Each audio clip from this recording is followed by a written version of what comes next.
ফলে বেজিংটা একটা সুন্দর তারা সিলেক্ট করে নিয়েছে যে এবারে বাংলায় আমরা ক্ষমতায় আসছি। আমাদের প্রথম আওয়াজ হবে কেন না আমাদের এখানে আইপিএল খেলা বন্ধ হবে, দ্বিতীয় খেলা অবরোধ হবে। হ্যাঁ, ক্রিকেট টান করলে সব মামু মানে আমার মার ভাই ভাই সব মামু বলবেন না না এই কি বলছে দেখো কথাটা শুনো। তাহলে মামুদের ভালোবাসা পেতে গেলে আপনাকে অবরোধ করতে হবে, বড় বাজার অবরোধ করা হবে।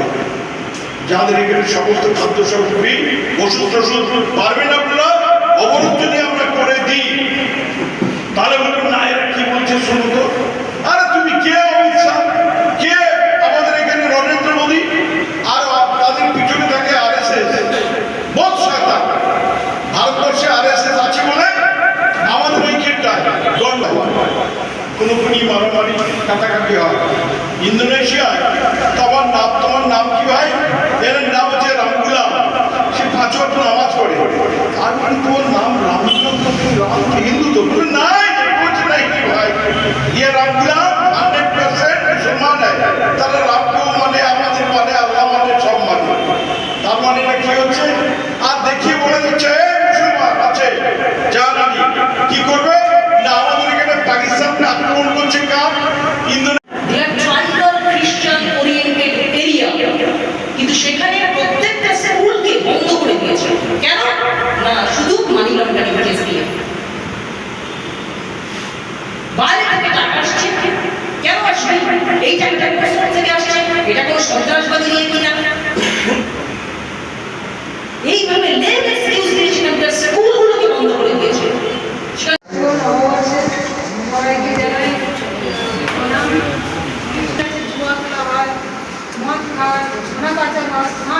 সেই পরিবার থেকে খুঁজে খুঁজে দিয়ে বাচ্চাগুলোকে তুলে নিয়েছে।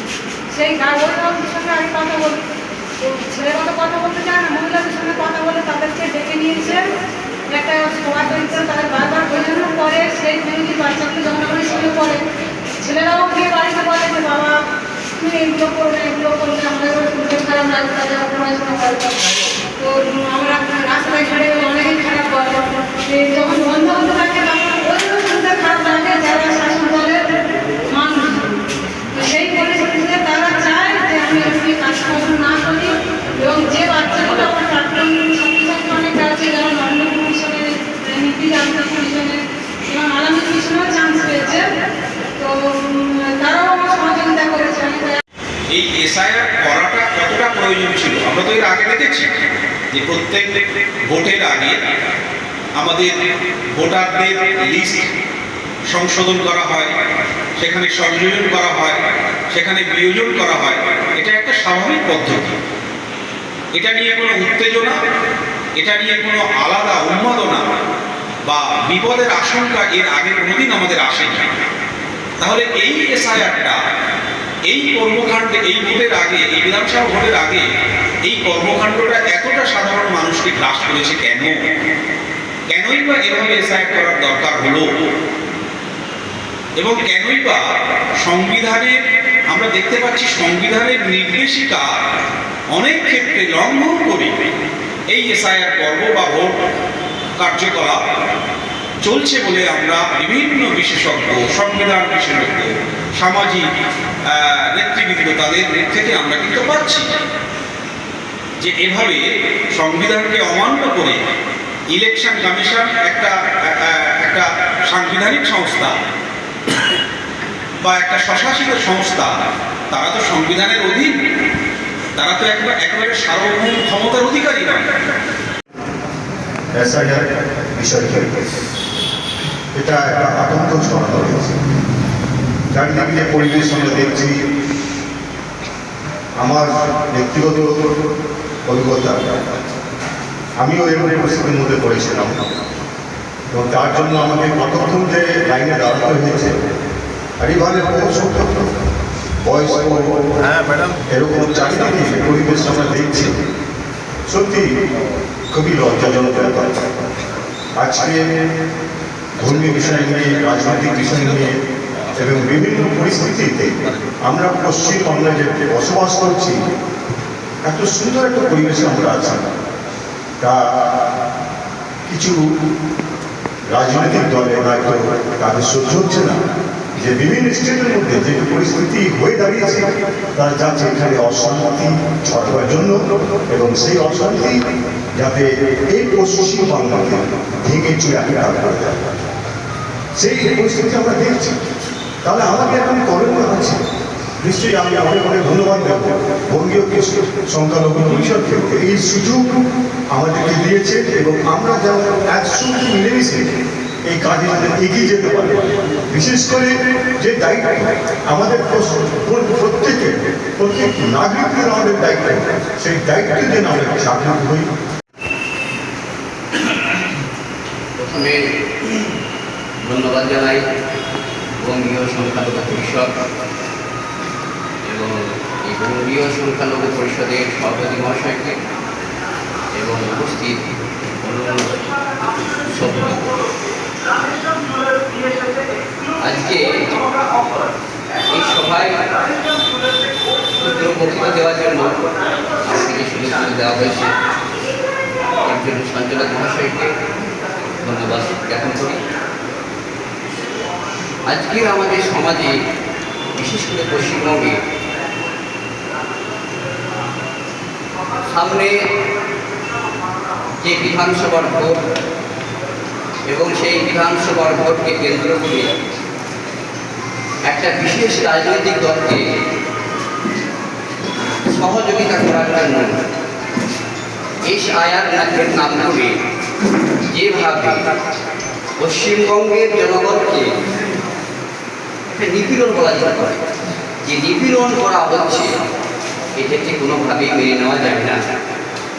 তাই আজকের এই যে সভা, সাম্প্রতিক সামাজিক, রাজনৈতিক ও সাংস্কৃতিক অবস্থা নিয়ে যে চিন্তা ভাবনা, যে বিশ্লেষণ, সেটাকে আমি আন্তরিকভাবে সমর্থন করছি। এবং আমাদেরকে এইভাবে প্রতিটি বলাকে প্রতিটি এলাকায় এইভাবে সচেতন সভা আয়োজন করা দরকার, যে মানুষদেরকে একত্রিত হওয়া দরকার, যে কিভাবে আমরা যে এই যে একটা difficult situation persist in West Bengal, কীভাবে এটাকে মুভ করা যায়, কিভাবে আমরা শান্তি শৃঙ্খলভাবে বাঁচতে পারি, তার নিশ্চয়তা আমাদেরকে তৈরি করতে হবে। আমাদেরকে মানুষকে একত্রিত হতে হবে। আমাদের এখানে আগে চাপ নয়, আগে ভাত দরকার, আগে ভাত চাই, আগে জীবিকা।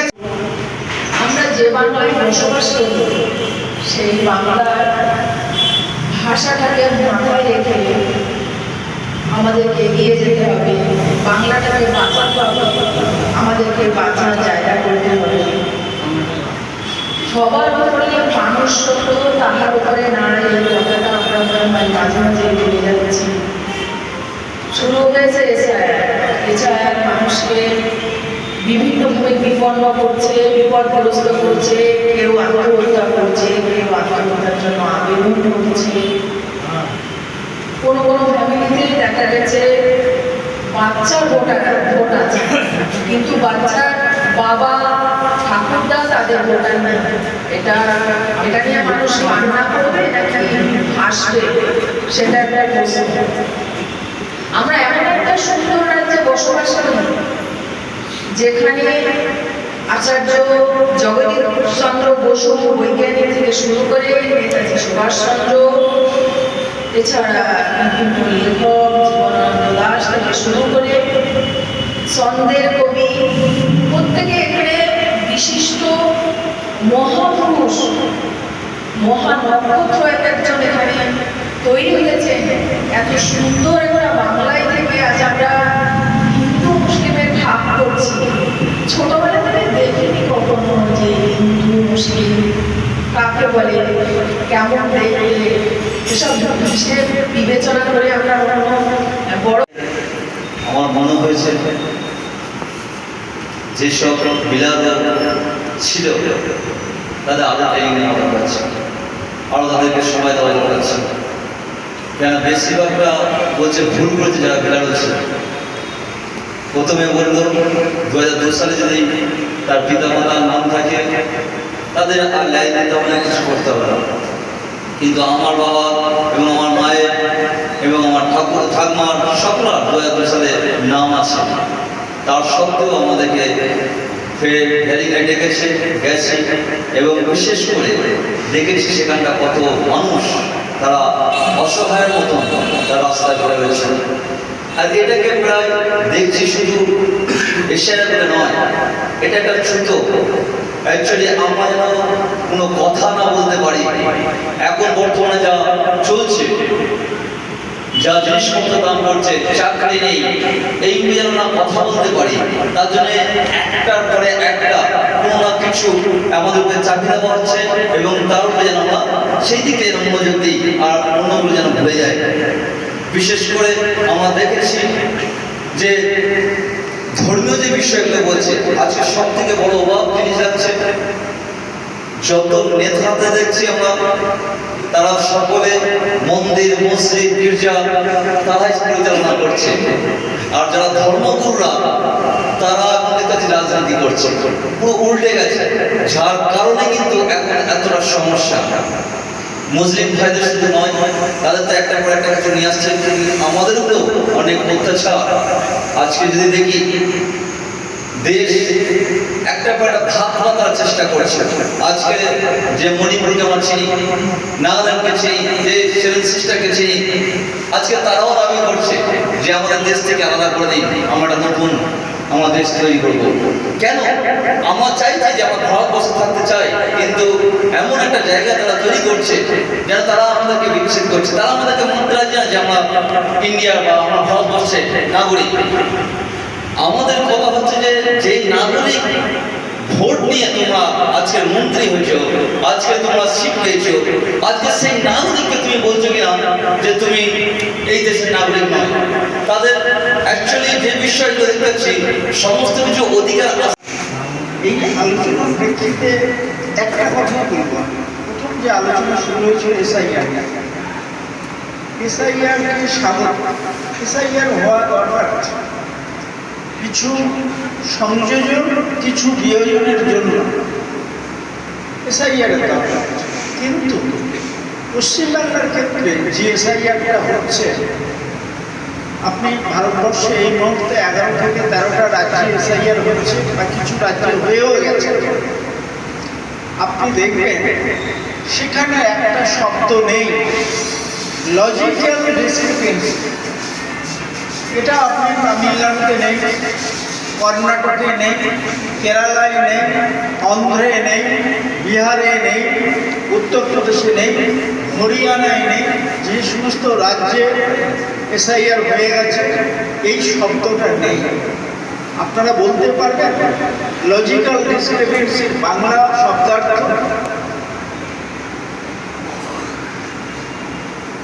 কারণ হিসাবে আপনার বাদ দেওয়া হচ্ছে। এটা পূর্ব পরিকল্পনা করা। আপনি বানান কি লেখেন, শেখ এসকে লেখেন, এখানে বানানটা তৈরি করা হলো SHAIKH। আপনি হালদার কি বানান লেখেন HALDAR অথবা DER। ওরা দেখলো এই হালদার বানানটা সব থেকে বেশি কোনটাই লেখা, DAR লেখে না DER। পরিষদের আহ্বানে বারাইপুরে বিধানসভা ভোটের আগে একটা গুরুত্বপূর্ণ মিটিং এর আয়োজন করা হয়েছিল। বঙ্গীয় সংখ্যালঘু পরিষদের সভাপতি মহাশয়, সম্পাদক মণ্ডলী থেকে শুরু করে জেলা এবং রাজ্যের বিশিষ্ট বুদ্ধিজীবীগণ এখানে উপস্থিত হয়েছিলেন। আজকের অনেক বিষয় উঠে এসেছে বর্তমান ভারতবর্ষের রাজনীতি এবং বর্তমান পশ্চিমবঙ্গের যে এসআইআর নিয়ে যে নির্বাচন কমিশন যে বিচারিতা করছে সেই বিষয়টা কিন্তু উঠে এসেছে। আজকের আপনারা জানেন যে নির্বাচন কমিশন ঘোষণা দিয়েছিল যে 2002 সালে যাদের নাম আছে বা যাদের সঙ্গে লিঙ্ক বা ম্যাপিং হবে তাদের কোনো সমস্যা নেই। কিন্তু আমরা কি দেখলাম যে ম্যাপিং হওয়া সত্ত্বেও লজিক্যাল ডিসক্রিপেন্সি কে সামনে রেখে এর মাধ্যমে তারা সংখ্যালঘু ভোটারদেরকে বাদ দেওয়ার একটা অশুভ চক্রান্ত করে যাচ্ছে। আজকের অত্যন্ত দুঃখের সঙ্গে বলতে হয় যে আরএসএস পরিচালিত বিজেপি সরকার তারা নির্বাচন কমিশনারকে হাতিয়ার করে তারা বাংলার সংখ্যালঘু দলিত আদিবাসীদেরকে ভোট অধিকার থেকে বঞ্চিত করতে চলেছে এবং তারা টার্গেট নিয়েছে যেন তেন প্রকারে তারা যে আমাদের পূর্বপুরুষরা হয়তো তারা উদ্যোগবল চুপ করেছিল বা মিস্টেক করেছিল ব্রিটিশদের বিরুদ্ধে লড়াই করে বা আন্দোলন করে, এটা মনে হয় না। আর কারণ ব্রিটিশদের রেখে যাওয়া যে উত্তরসূরি নাথুরাম গডসে সাভারকার উত্তরসূরিরা, তারা ভারতবর্ষে যে পরিস্থিতি ঘটাচ্ছে বা ঘটিয়েছে ব্রিটিশদের থেকে আরও সিরিয়াস বলে আমার কাছে মনে হয়েছে। ব্রিটিশরা যখন ভারতবর্ষ ছিলেন তখন যারা ভারতবর্ষে বসবাস করেছেন তারা বলতে পারতেন যে কী অত্যাচার তারা করেছিলেন, আমরা ইতিহাস হিসাবে যতটুকু বুঝেছি।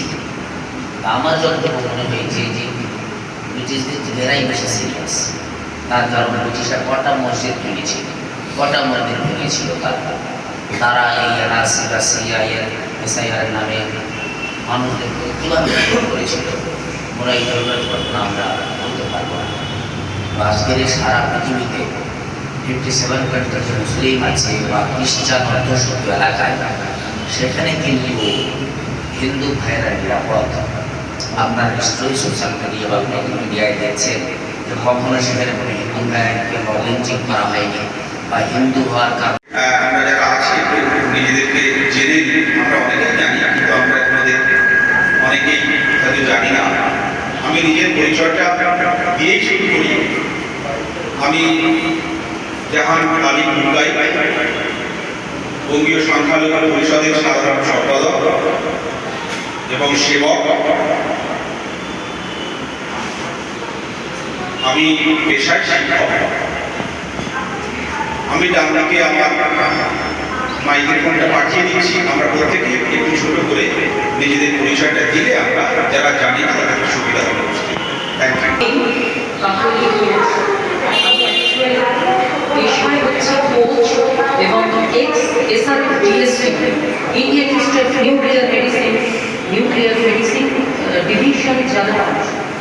ইট is an CSI DST institute এবং আমি এখন মেডিকেল মাইক্রোবায়োলজিস্ট হিসাবে কোচ করাই from class 12 to master degrees. And not only that, I am also a career mentor and career consultant. নমস্কার, উপস্থিত সকল পরিজনদের ধন্যবাদ। আমিও ডাক্তার ইয়াসমিন রোজি, পেশায় একজন ডাক্তার, কিন্তু আমি ফ্রি মেডিকেল ক্যাম্প বিভিন্ন জায়গায় এবং রাজ্যস্তরীয় শর্টকাট খেলিয়ে এছাড়া আদার্স অন্যান্য খেলাধুলার অংশগ্রহণ হয়ে থাকে। আর কাজের ফাঁকে লেখালেখা করে থাকে, বিভিন্ন কাজের সঙ্গে জড়িত আছে। ধন্যবাদ। একেবারে ভীষণভাবে সমালোচিত হয়েছে বা হচ্ছে।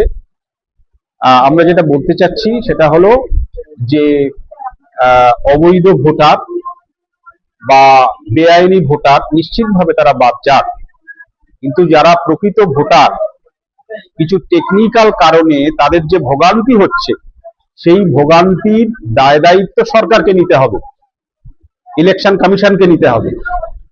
এবং এই প্রকৃত যারা ভোটার কিছু ভুল ত্রুটির কারণে, সেটা সাধারণ নাগরিকের পক্ষ থেকে হোক বা সরকারি পক্ষ থেকে হোক, সেটা সঠিকভাবে সমাধান হোক, এটা আমাদের দাবি।